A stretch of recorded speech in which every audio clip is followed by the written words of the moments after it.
Can't find one of your apps on your Android phone? It may be hidden or disabled instead of deleted. In this guide, I'll walk you through the simple steps to restore hidden and disabled apps quickly and easily. Method 1. Unhide hidden apps. Some Android phones, especially Samsung Galaxy devices, allow you to hide apps without uninstalling them. Hidden apps continue to exist on your phone but won't appear in the home screen or app drawer. Start by pressing and holding an empty area on your home screen. Tap the settings icon, usually shown as a small gear in the bottom right corner. Scroll down and select Hide Apps on Home and App screens.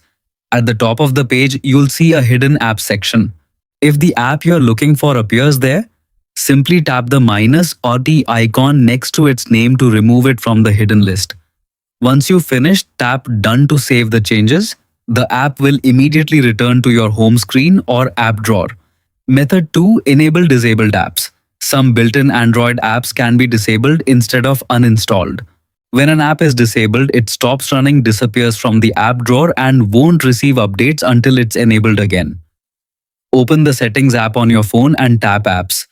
Scroll through the list or use the search bar to locate the app you want to restore. Disabled apps usually have a disabled label next to their name. Tap the app to open its app info page. At the bottom of the screen, you'll see an Enable button. Tap it once and the app will be restored immediately. It will reappear in your app drawer and function normally again. We appreciate you watching. Subscribe for simple Android tutorials and useful smartphone tips every single day.